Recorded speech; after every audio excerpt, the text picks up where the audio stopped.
Oh, don't mind me. I'm just foam rolling my IT band because I've got some pain on the outside of my knee here, and I heard foam rolling, it's good. Well, it's not. Let's just put that out there right now. You can foam roll your IT band, but it does literally nothing.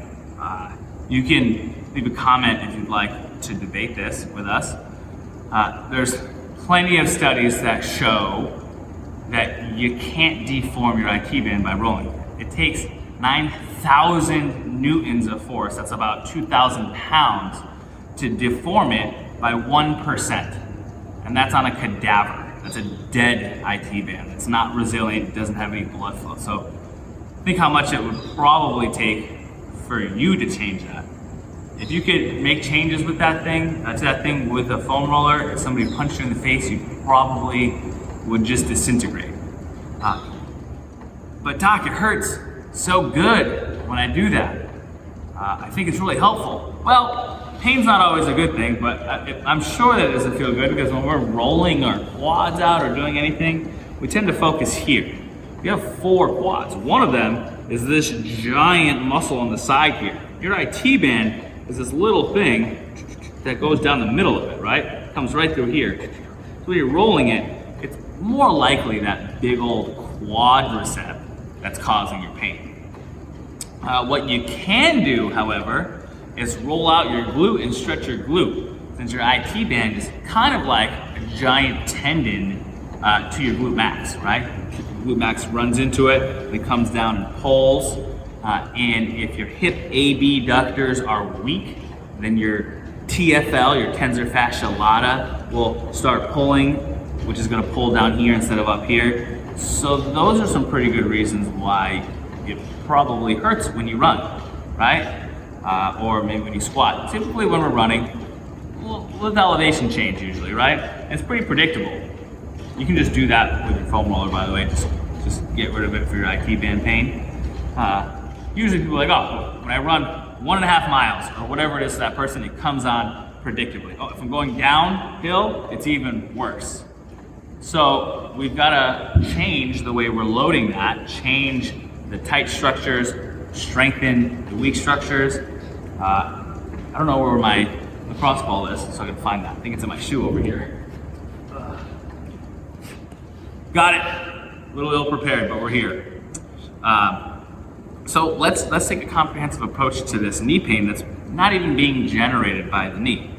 So we're gonna get into our butt, take this ball, put it on the ground, we're gonna go this figure 4 stretch here, and we're just gonna put our butt right on it. Right in the center there, right? Anywhere around there.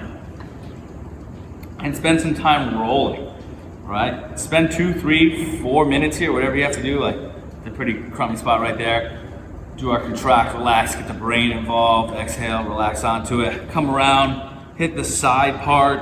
If you guys want, you can come around to the front and hit the TFL. We went over this in our hip series video last week. Spend a few minutes doing that, right? That's gonna help loosen up the muscles that attach to the IT band to pull it tight. Those you can make changes to.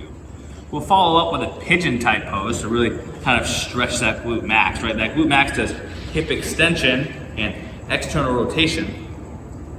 So a couple of different ways you can do this. You can sit here, right? Cross over, bring your chest down to your leg, put your tibia, almost call that your femur, in the crook of your elbow, do a little figure 4 here, right? Or just hold it tight and then sit up. You should feel pretty good stretching. You can squeeze those glutes, hold it, relax, try to sit up a little bit more. Or you can get into a pigeon type pose here where we get to this half kneeling, right? And let the leg fall out. And then you can bring your chest down, bring your chest over your knee. You're gonna feel a lot more there. From the side here, guys, we wanna look at hinging at the hip, right? So it's here, my back stays flat. It doesn't matter if you're like this, because all that motion's coming from your back and you want motion at the hip.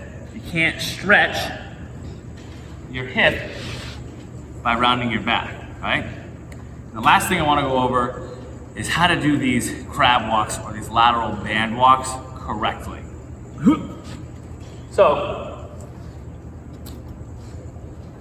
oftentimes you'll see folks, one of these big old rogue bands, super bands, jump stretch bands, woody bands, whatever they are, whatever brand you have, and they're like here. Or they're like this, and they're doing this.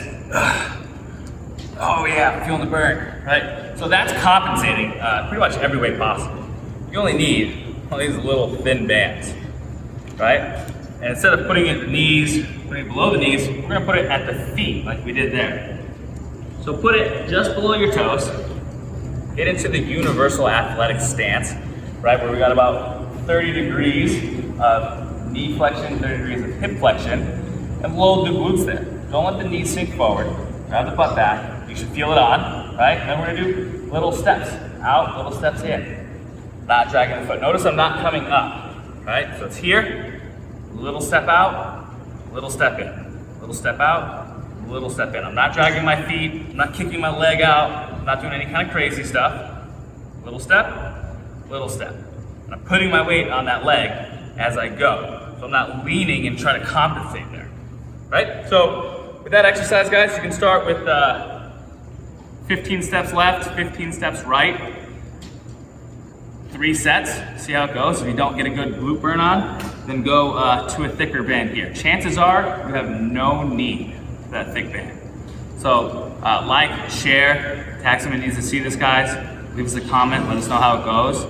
And if you're still having knee pain after giving this a shot for a little while, give us a call. We'd love to help you out.